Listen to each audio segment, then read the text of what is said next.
Olá, queridos amigos, nosso programa chegando, nossa aula começando, nosso aprendizado pronto para invadir todo o nosso ser, transformar nossas vidas, acreditem. Estamos aqui contando com a presença de nossas mestras, duas valorosas professoras, Ieda, quem agradeço. Gratidão pelo convite. É sempre uma alegria estar juntos, sempre muito bom, né? Refletindo a palavra. Sim. Obrigada, Ieda. Agradecer a nossa professora Melinha. Eu fico muito feliz de estar aqui com vocês. Ótimo. Hoje as meninas vão estar nos acompanhando nesse programa e eu espero que vocês aproveitem. Gente, nós entramos no livro de Samuel, um personagem que estamos descobrindo maravilhoso. Não perca, estamos no 1 Samuel, vamos entrar hoje no capítulo 9 e vocês vão descobrir aqui em Samuel riquezas preciosas. Quem perdeu os programas anteriores, até o 9, busquem no YouTube. Samuel tem muito a nos ensinar. Foi aquele homem que vai fechar toda a fase dos juízes e vai entrar na fase do reinado com os profetas. O primeiro dos profetas, o último dos juízes e o primeiro dos profetas. Portanto, uma pessoa que tem muito a nos ensinar, nos transmitir. Eu vou pedir, Ieda, você poderia agora, antes da gente começar a ler o Samuel, faça um pequeno resgate, uma captura daquilo que a gente viu no programa anterior, porque, como a gente estava conversando antes, nós estamos agora na segunda parte do livro de Samuel. A segunda parte começa exatamente no capítulo 8, que ficou no programa anterior. Então, vou pedir para a Ieda, se você puder fazer um resgate, uma atualização, para que a gente possa, daqui para frente, tomar pé com as informações que você vai nos passar. Para a gente entender bem o livro de Samuel, é importante a gente ver como é que ele está dividido, essa obra, porque é uma obra só em 2 livros, primeiro e segundo Samuel. Então, para a gente entender, essa obra, ela está dividida. Ela começa em 1 Samuel e vai até o 2 Samuel. Podemos dividir o conteúdo dessa obra baseado, então, nas pessoas que sucessivamente governaram Israel nesse período. Então, nós temos a divisão aí do conteúdo, que já foi passado no último programa, a primeira parte do livro de Samuel, que vai do capítulo 1 até o capítulo 7. Essa primeira parte, ela vai falar sobre Samuel, né, o último juiz em Israel. Do 1 até o 3, o livro começa narrando alguns fatos da vida de Samuel, o seu nascimento, em circunstâncias especiais, né? Lembrando que a sua mãe, Ana, era estéril e ele foi concebido pela graça de Deus também. Então, essa primeira parte, do 1 até o 3, vai falar sobre os fatos da vida de Samuel, o seu nascimento, sua infância no santuário, que foi uma promessa que a mãe dele fez de que ele, se ela tivesse um filho, esse filho seria ofertado a Deus para o serviço do santuário. Então, ele vai ser criado no santuário junto com o sacerdote Eli, né, desde a sua infância. Então, encontramos também nesse santuário, onde ele vai ser criado, nessa parte, vai falar também, né, ali também se faz presente a Arca da Aliança. E, fechando esse capítulo 3, vai falar da reprovação do sacerdote Eli e dos seus filhos. No capítulo 4, esse conteúdo é do capítulo 1 até o 3. No capítulo 4 do primeiro livro de Samuel, nós vamos ver a guerra contra os filisteus, com a derrota dos israelitas. Então, eles vão perder a Arca da Aliança, a Arca vai ser transportada para o templo de Baal, né, junto lá onde eles prestavam culto, os filisteus. Então, eles roubam a Arca e levam para... É muito interessante essa parte. Quem não leu... Muito bom esse programa, foi ótimo. O capítulo 1 do 3 fala da infância de Samuel, o capítulo 4 vai falar sobre a guerra dos filisteus com Israel, a perda da Arca, né, a questão da morte do sacerdote Eli e dos seus filhos também. O capítulo 5 e o 7 vai falar da restituição da arca, né, depois que uma peste se abateu sobre os filisteus. E aí no 7, capítulo 7, ele vai falar de Samuel, né? Samuel ele vai ser descrito como um juiz.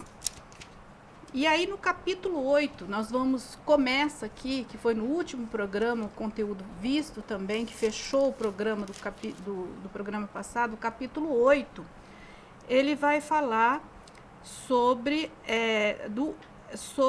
o primeiro rei, a instituição da monarquia. Então, do capítulo 8 até o capítulo 12, vai ser instituição da monarquia. Tá. E Samuel, ele vai exercer uma função muito importante, porque ele vai ser esse juiz. Porque se a gente vê toda a história desde o Pentateuco, Moisés foi o grande líder do povo de Deus. Com a sua morte, quem substitui Moisés é Josué. Isso. Josué, ele não deixa sucessores.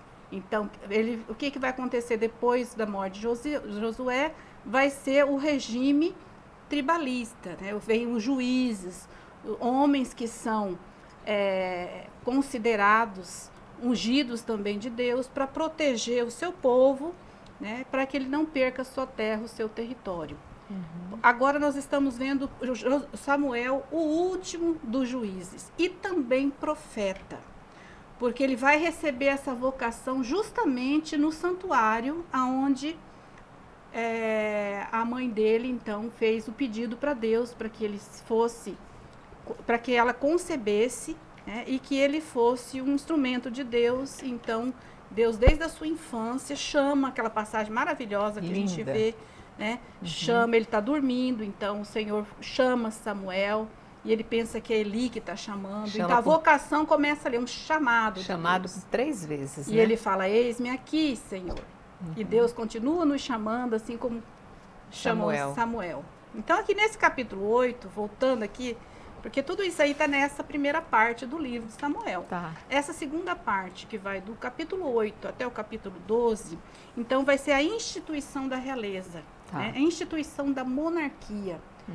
Ela vai fazer, essa parte, uma análise crítica da autoridade política em Israel. Né? Então, nesse capítulo 8 aqui, nós vamos ver que Samuel está velho, né? E ele constitui seus 2 filhos como juiz. Porém, eles governam mal o povo. E diante das ameaças filisteias, o povo pediu a Samuel um rei, né? E aí então ele pede, mas aí começa que nós temos nessa parte também 2 posições, 2 ideias contrárias à monarquia. Uma que é a favor da monarquia e outra que é contra a monarquia. Esse capítulo 8 aqui nós vamos ver que Samuel se aborrece muito, porque eles estão pedindo um rei. E Samuel não concorda, porque o único rei de Israel tem que ser o Senhor.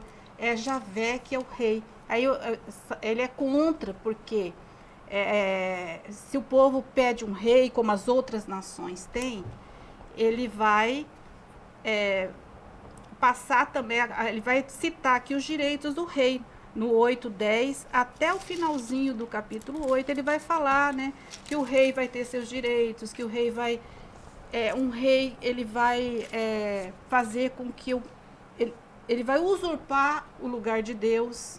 Então, vai ser um governo mau, onde vai haver escravidão e exploração do povo, não vai haver justiça. Então, esse capítulo 8 vai falar sobre essa parte que é contrária à monarquia.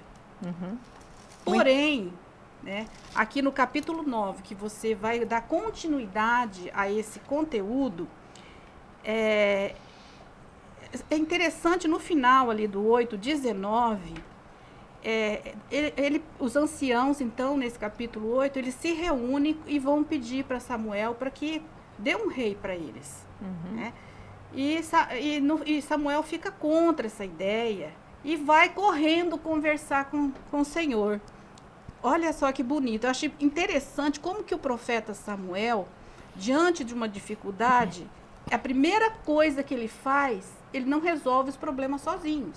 Ele partilha com o Senhor. Então, ó, do 19, se você puder até ler, voltar um pouquinho esse trecho do 19 até o 22, e porque Deus vai falar, se o povo quer um rei, dá para eles um rei. Nós vamos encontrar no versículo 19 exatamente dizendo isso. O povo, no entanto, recusou-se a atender a palavra de Samuel e disse, não, não teremos um rei, e seremos nós também como as outras nações. O nosso rei nos julgará, irá à nossa frente e fará as nossas guerras. Samuel ouviu tudo o que o povo disse e contou ao ouvido de Yahvé. Mas Yahvé lhe respondeu, escuta a voz deles e faze reinar sobre eles um rei. Então, é como se Deus tivesse autorizado, né? Vai, constitui, eles querem um rei? Constitui um rei. Já que eles querem dar. Já que eles querem, vamos dar o rei que eles querem. Né? E tem um comentário que eu acho muito bonito, que a gente não percebe muito, mas é que diz o seguinte, Deus mostra pra gente as dificuldades que nós vamos encontrar se a gente não escolhe os caminhos dele, não é? Que a palavra diz que diante de nós tem o caminho da vida e o caminho da morte. Escolhe, pois, o caminho da vida, fazendo os mandamentos de Deus, seguindo o caminho de Deus. E aqui ele fala, mesmo sabendo que o povo ia sofrer, que o povo vai voltar para a escravidão, vai perder a terra, como estava escravo no Egito, mas Deus nunca abandona seu povo. Ele está sempre presente, conduzindo, mesmo que ele respeita as nossas escolhas individuais. Por isso que ele fala aqui, então, dê a eles o que eles estão pedindo. Eles vão aprender um pouquinho mais. Dê a eles o que está pedindo. Mas Deus não desampara. Deus respeita a nossa liberdade de escolha e caminha junto. Né? Caminha junto.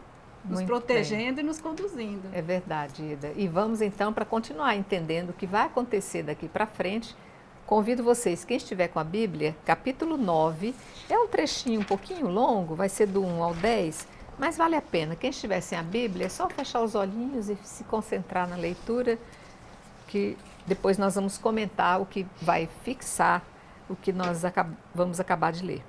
Aqui havia um homem de Benjamim que se chamava Cis, filho de Abiel, filho de Seró, filho de Becorá, filho de Afia, filho de um benjaminita, um homem valente. Tinha ele um filho chamado Saul, um belo jovem. Nenhum outro havia entre os israelitas mais belo do que ele. Dos ombros para cima, ele ultrapassava todo o povo. As jumentas de Cis, pai de Saul, tinham se desgarrado. Cis disse a Saul, seu filho, toma contigo um dos adolescentes, levanta-te e vai à procura das jumentas. Ultrapassou a montanha de Efraim, atravessou o território de Salisa, sem nada achar. Seguiu pela terra de Salim e lá não estavam. Cruzou o país de Benjamim, sem nada encontrar. Quando iam chegando à terra de Suf, Saul disse ao servo que o acompanhava, vamos voltar. Pior será para meu pai que deixe de preocupar-se com as jumentas e se aflija por nossa causa. Mas ele lhe respondeu, há um homem de Deus na cidade próxima. É um homem honrado. Tudo o que ele diz acontece com certeza. Vamos até lá, talvez nos aconselhe sobre a viagem que empreendemos. Saul disse ao jovem, se formos, que levaremos ao homem de Deus? O pão já acabou no alforge, e nada temos para levar ao homem de Deus. Que temos mais? O jovem tomou a palavra e disse a Saul, ocorre que tenho comigo 1/4 de ciclo de prata, eu o darei ao homem de Deus, e ele nos aconselhará sobre nossa viagem. Antigamente, em Israel, quando alguém ia consultar a Deus, dizia, vamos ao vidente, porque em vez de profeta, como hoje se diz, dizia-se vidente. Saul disse ao jovem, falaste bem, vamos então. E chegaram à cidade onde se encontrava o homem de Deus. Muito bem. Amélia, entra aqui uma outra fase, né? Atender o pai que estava preocupado com as jumentas. Essas jumentas desapareceram, volto para o meu pai, ou eu vou tentar descobrir por um vidente onde é que essas jumentas foram parar. Então, eu falava para você antes, né? É uma história, é uma novela, vai contando a história, né? Então, ele é da tribo de Benjamim, né? E ele E aqui você leu, ele apresenta no versículo 2 um filho chamado Saul, um belo jovem. Nenhum outro havia entre os israelitas mais belo do que ele. Dos ombros para cima ultrapassava todo o povo. Então já mostra que um belo rapaz forte, bonito, mais alto que todo mundo. Né, aqui. Então, aí fala que a jumenta do pai, as jumentas tinham se perdido. Aí ele fala para o filho, olha, toma consigo um ajudante, um adolescente, vai ver se descobre onde que estão as nossas jumentas, né? Aí ele passa, atravessa a montanha e não acha nada. Continua andando, né? E não encontrou nada. Aí ele fica preocupado e fala, olha, vamos voltar, porque meu pai vai ficar mais preocupado que a gente não volta, e não por causa da jumenta. Mas aí ele fala, mas eu sei que tem, eu sei que tem um homem de Deus. Então, já é aqui, explicava no começo de Samuel, agora aqui Samuel, além de juiz, fala que é um vidente, um homem de Deus. Então, antigamente se falava vidente, aquele que sabe descobrir as pessoas, conhecer o que vem no futuro, né? Aí ele fala, mas se nós somos lá, o que nós vamos levar? O pão já acabou? Porque então precisa de alguma coisa para esse homem de Deus. Aí ele fala, não, mas eu tenho aqui um quarto de ciclo de prata, e eu vou dar para ele, né, que para ser profeta, e ele vai nos aconselhar. E eles vão. Então tá bom, então vamos, né? Aí ele fala assim, aí ele repete, vai aparecer várias vezes agora daqui para frente, antigamente, em Israel, quando alguém ia consultar a Deus, dizia, vamos ao vidente. Em vez de falar, vamos ao profeta, vamos ao vidente. Quer dizer, alguém que que conversa com Deus. Né, alguém que conversa com Deus.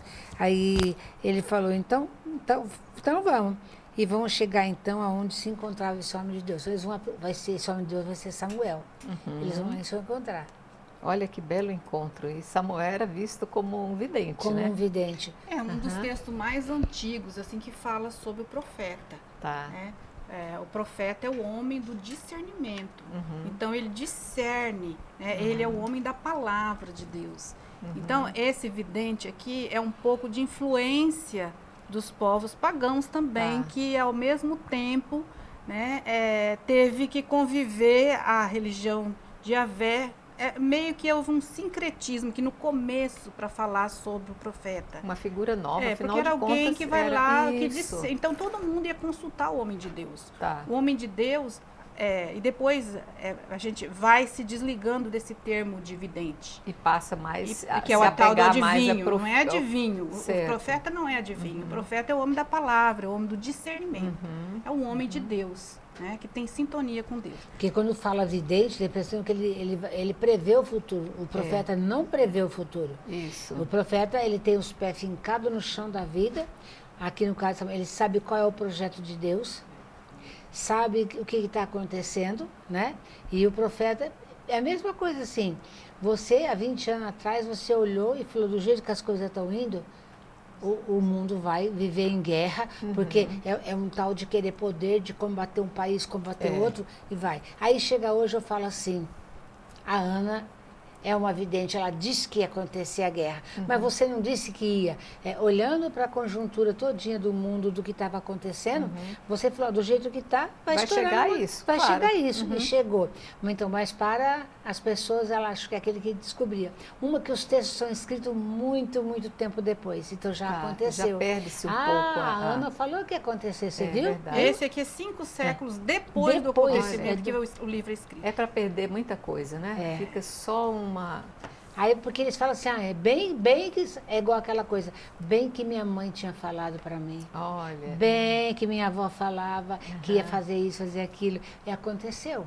Mas é porque falou, quantos anos atrás? No caso aqui, 500 anos. Quando vai contar essa história aqui, imagina. Então, é interessante a gente também destacar que o capítulo 8 é contra a monarquia, a instituição da monarquia. Aqui o capítulo 9, ele é favorável à monarquia. Então ele vai mostrar aqui que a monarquia é um dom de Deus para libertar o povo. Né? O rei aqui é alguém que é escolhido por Yahvé.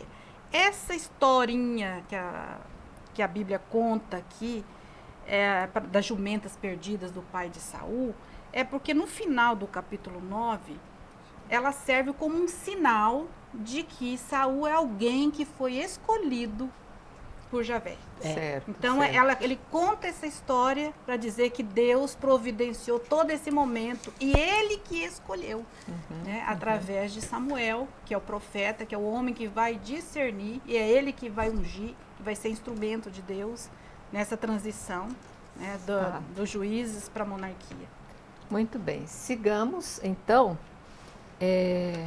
Mas, Ieda, antes de seguir, a gente vê assim que, de repente, por causa de pequenos detalhes, gente, uma coisa tão banal, a perda de 2 jumentos, chegasse a uma conclusão a ponto de fazer contar numa história que foi através desse pequeno detalhe, da busca de 2 jumentos, que se chegou ao encontro com um grande homem que era tido como um jumento, um vidente, não um jumento, que era tido como um vidente e que através desse encontro é que vai se chegar a se alicerçar pouco a pouco uma nova fase da história, né? Que é... mas é bonito, sabe por quê? Porque no final do capítulo, né? E quando ele vai ser ungido, quem vai dizer onde que estão as jumentas do pai? Porque eles procuraram, andaram, perguntaram, foram atrás. No primeiro momento, Samuel não vai dizer onde que estão as jumentas. Tá. Porque ele tem coisa mais importante para fazer, que é a questão da monarquia, do rei. Tá. Né, que vai ser um dom de Deus, um instrumento de Deus para governar o povo. Quem vai encontrar essa monarquia? Quem vai dizer para o rei aonde é que está, por uma providência divina, por um discernimento que Deus deu ao profeta Samuel, aonde que está? Agora, pode voltar para casa que a sua jumenta foi encontrada. Já está lá. Nós temos coisa mais importante para fazer que a jumenta. Mas é uma história muito bem contada, muito né? bonita. Se você ler só essa parte, você não consegue, porque ela tá assim, tem uma sequência, tem uma sequência, né? Começo, de meio, acontecimentos, fim, então. que está ligada ao tema da monarquia. E tem o interesse de quem está contando essa história, tem o interesse por detrás. Olha, Deus aprova a monarquia. Mas Deus falou para Samuel, fala lá para eles qual é o direito do rei. O rei pode pegar suas filhas, você vai ficar sem nada, virar escravo de novo como era no Egito. O povo, a gente quer, inveja, olha dos lados, todo mundo enriquecendo. Então, mas para a gente continuar, espera um pouquinho, nós vamos fazer um pequeno intervalo e nós já voltamos.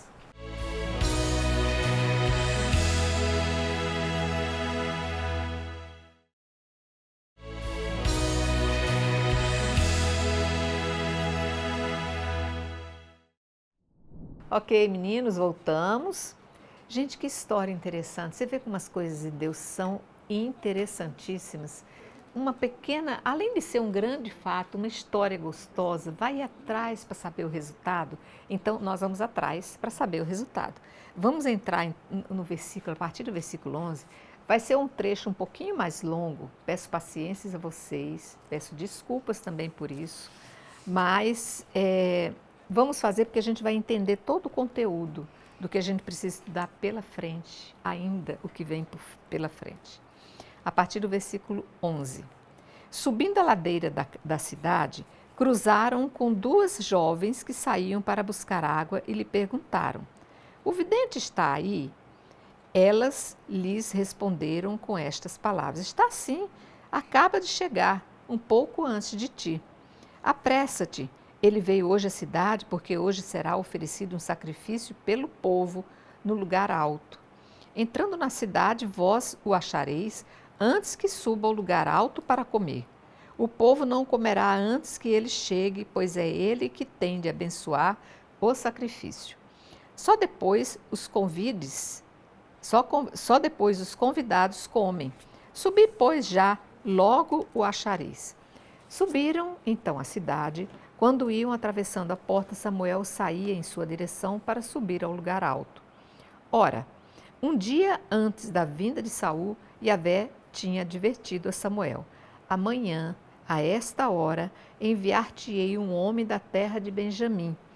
Unge-o como chefe do meu povo Israel, e ele salvará meu povo da mão dos filisteus, porque vi meu povo, e o seu grito chegou até mim."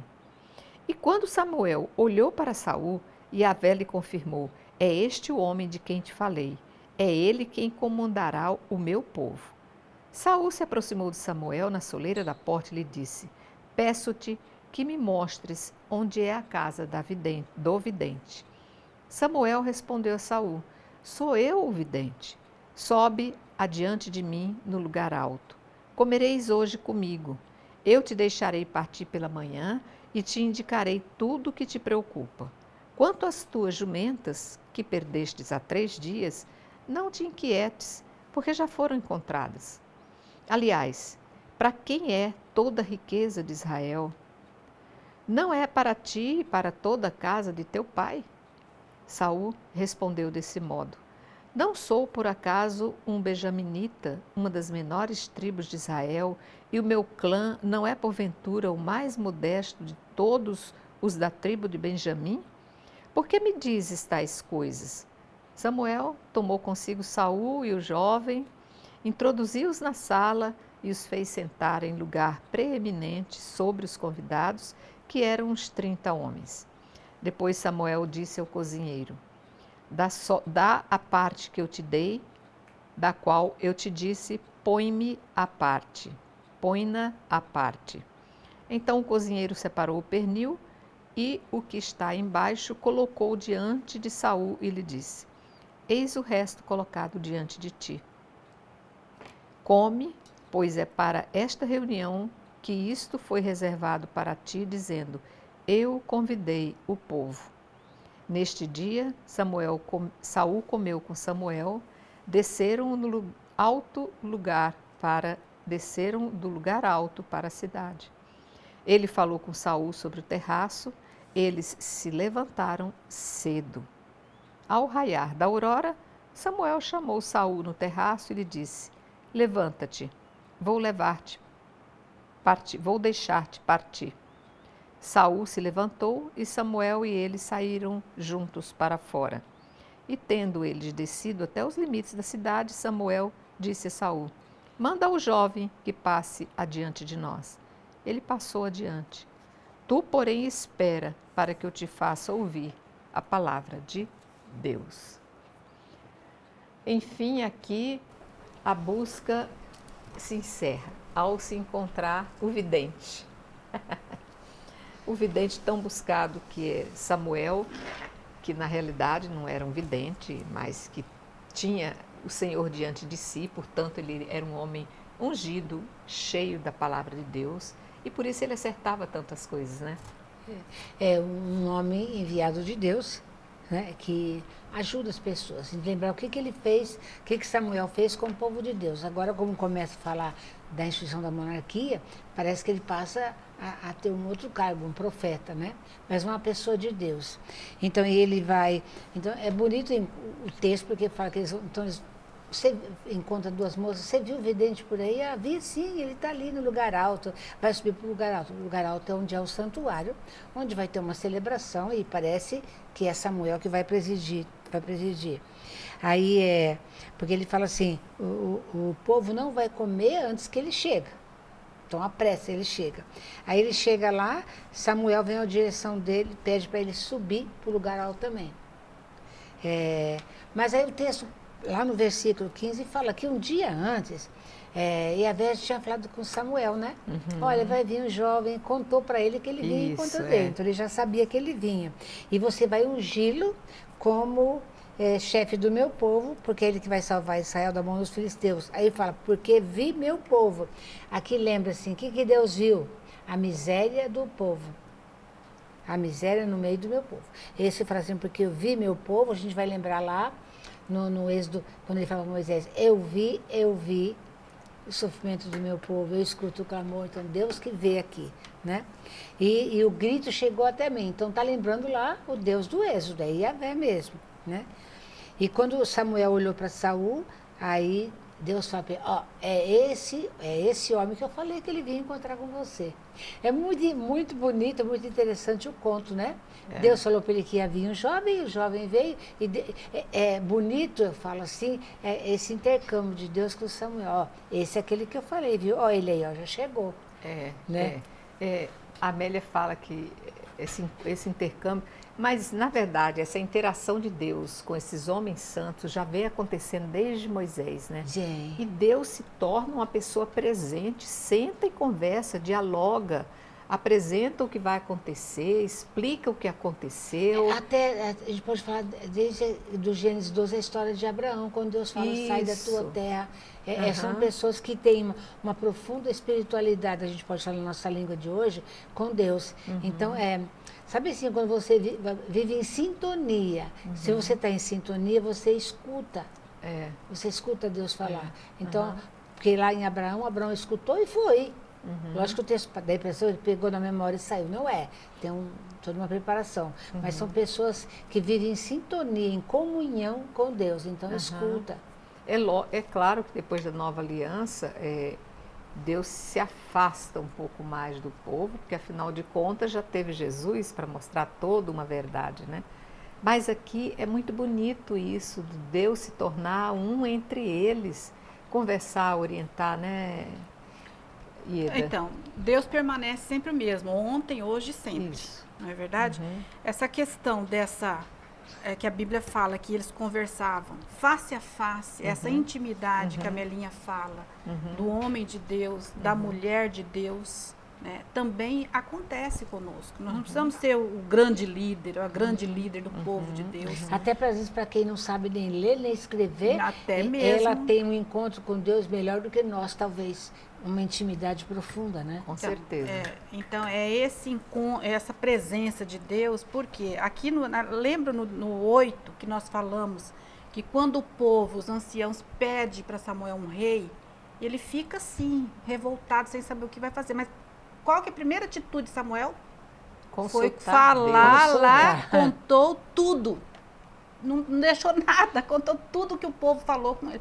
Como se Deus não tivesse ali. Como se Deus não soubesse nada. Como se Deus não fosse onipresente. Porque ele tem na oração essa amizade pessoal com Deus. E hoje, mais que nunca, com Jesus. Com certeza. Essa presença, esse relacionamento na oração pessoal. Então, coloca tudo nos ouvidos de Deus. Conta para ele.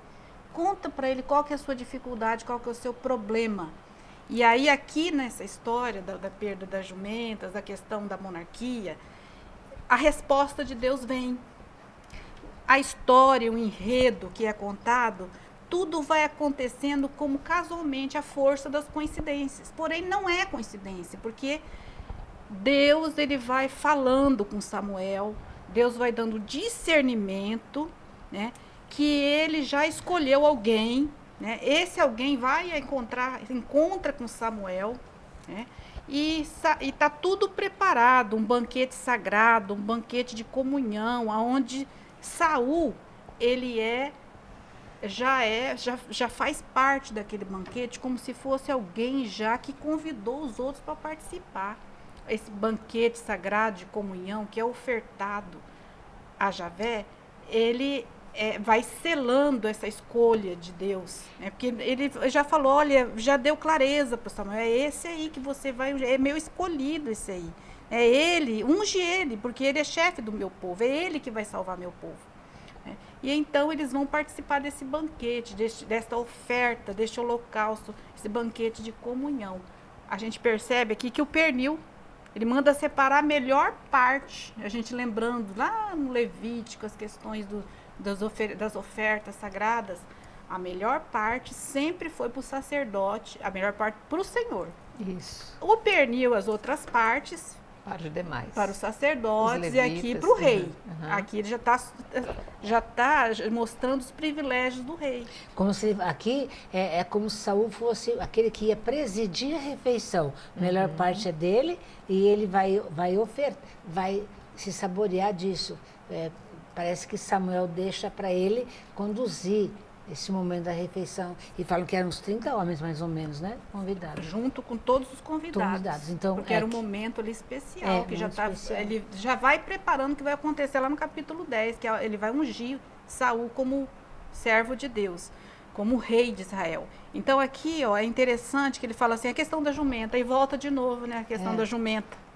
Aí ele fala assim, lá no versículo 20, quantas tuas jumentas que perdestes há 3 dias, não te inquietes, porque já foram encontradas. Então, o vidente já sabe. Olha a pergunta que ele faz aqui, né? Aliás, para quem é toda a riqueza de Israel, não é para ti e para toda a casa do teu pai? porque aí mostra os privilégios já do rei. O rei tem esses privilégios. Ele já eleva aqui a figura de Saul, jovem, bonito, como um futuro rei, né? Forte, vigoroso, mais belo entre todos, né? E aqui ele fala assim, ó, o que é essas jumentas perdidas? Toda a riqueza de Israel para você. Você está se preocupando com mixaria se você vai ter todo um reino? Você vai ter todo o reinado, né? Toda a riqueza de Israel. E aí, então, eu achei interessante aqui que ele convida, lá no final do capítulo 9, o versos 27, finalzinho do 27, ele fala assim, ó, despede o servo do teu pai, que eu preciso falar com você. Espera, porque é para que eu te faça ouvir a palavra de Deus. Tá. Porque o profeta é esse instrumento de Deus. E aí daqui para frente ele vai ser o momento em que ele vai receber. Isso quer dizer o quê? Que a monarquia, o rei está sempre submetido ao profeta. É interessante isso aqui. Porque o rei ele não vai agir sozinho. Porque assim, nas tribos tinha um juiz para o povo não desviar, lembra? Nem para a direita e nem para a esquerda, andar no caminho de Deus, Êxodo 20. Mas agora com a monarquia, então vai aparecer, por isso que aparece Samuel como profeta, o primeiro profeta. Tá. Que qual é o papel do profeta? Cuidar para que o rei também não faça o que ele quer, mas que pode ter um rei. Um rei que seja de vocês, mas o rei vai cuidar para continuar naquele caminho do tribalismo. Não é para desviar. E desviar significa não adorar outros deuses, não acumular, né? E esse esquema de ter o reinado e um profeta, esse esquema vai perdurar praticamente até os nossos tempos de cristianismo agora recente, quando então depois Roma vai separar a igreja da condução, né, da política, né? Então vai separar a religião da política, vão ser dois. Mas até então é como se fosse a política, o reinado, o que governa, sempre precisando da voz de Deus ali do lado, na figura do profeta, para conduzir, para orientar, para sugerir. E isso era levado muito a sério naquele tempo, né? Porque o rei tem que caminhar, o rei e o profeta, a caminhar. Nós vamos ver bem mais para frente que vai acontecer alguma coisa. Certos reis vão deixar de lado de ouvir o profeta de Deus e vão arrumar os seus profetas. Então, aí aquele profeta que a gente fala assim, você vai ver isso em Amós, ele fala assim, aqui é o santuário do rei, não é o santuário de Yahvé. Então as coisas vão mudar. Então, logo no comecinho, quando fala isso, é porque o profeta e o rei têm que caminhar juntinho. Ele vai cuidar para que o rei não faça nada errado, né? Fora do projeto de Deus. Existe um projeto de vida que aprenderam caminhando pelo deserto, que não viveram 100% do tribalismo, tanto é que estão pedindo o rei. Mas o caminho é esse aqui, né? Então, lembra, você falou, escolhe o caminho entre o caminho da vida ou da morte. Então, o profeta vai cuidar para que escolha o caminho da vida. E o que é o caminho da vida? Viver de acordo com o projeto de Deus. E o projeto de Deus é sempre a justiça, o direito, preservado para todos, não o privilégio só do rei. Então, o profeta vai estar ali, né, para poder, sem opressão, sem escravidão, para não cair de novo na escravidão do Egito, para que haja uma administração, um governo justo.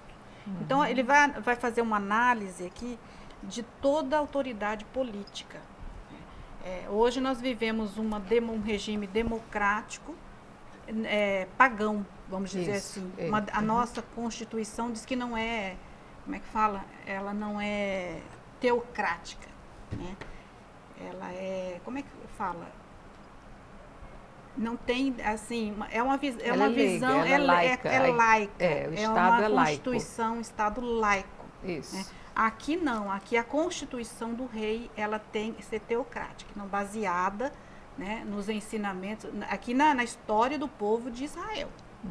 Então, aí é quando eu vejo que todo governo vai acabar ruindo quando ele considera que Deus, eu coloco onde ele quer, ele se coloca no lugar de Deus. Eu coloco Deus onde eu quero. Eu governo, eu faço, eu sou aí, poderoso. Quando Deus começa a ser dispensável, quando Deus começa a ser dispensável, começa a se ruir os impérios. As monarquias, as democracias começam serem ruídas a partir daí. Porque Deus fala, peraí, eu estou sobrando? Tá. O O que será projeto de de ti Deus não sem é mim? só para um grupinho. O que você fala, É o pra que você todo fala povo. aí, o que eu estou sobrando, quando Samuel questiona, eles não me querem mais. Deus fala, não é você que eles estão rejeitando, Samuel, Isso. é a mim. Isso. Estão rejeitando Yahvé. Aí ele fala, mas eles querem o rei? Dá.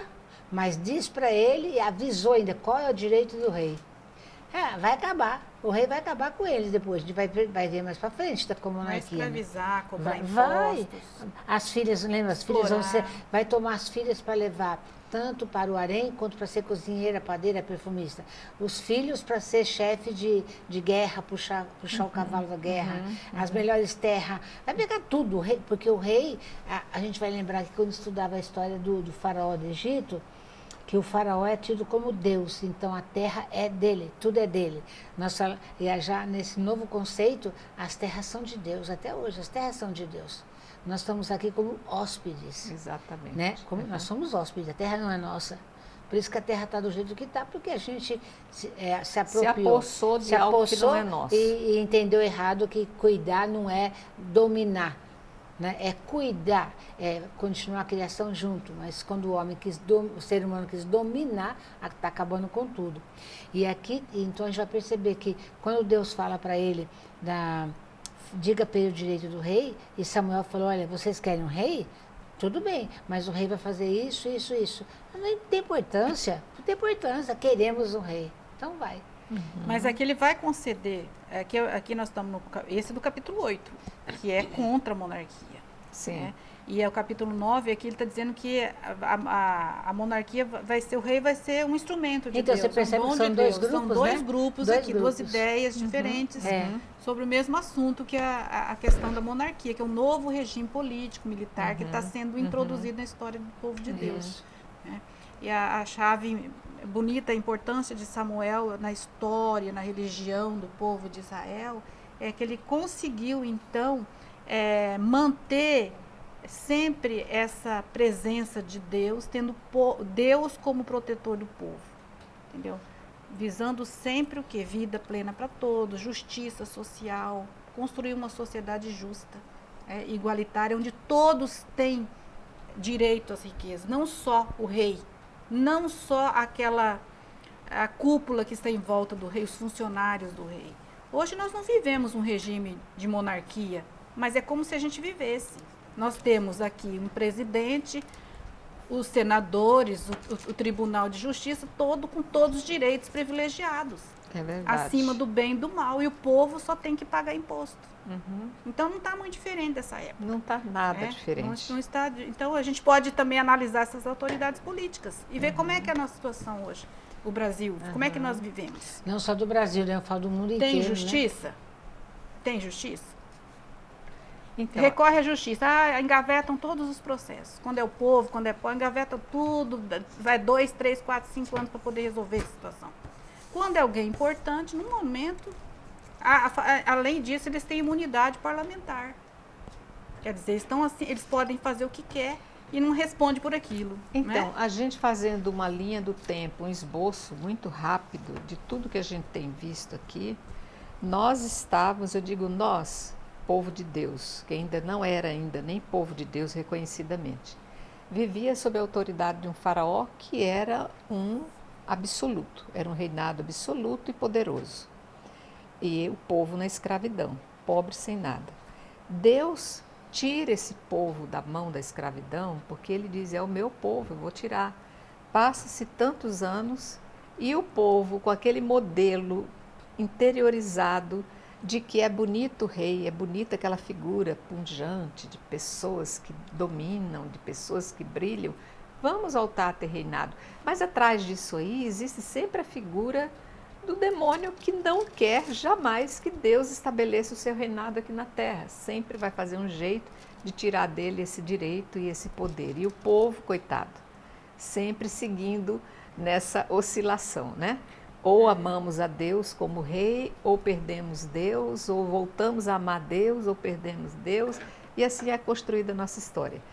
E a gente vai ter que aprender com essa história passada e fazer a leitura do presente. O que nós estamos vendo hoje não é muito diferente do que a gente viu há muito tempo atrás. Mas, meninas, já estamos no final do nosso programa. Eu quero dizer a vocês o seguinte, não perca o próximo programa, nós vamos entrar no capítulo 10 desse primeiro livro de Samuel.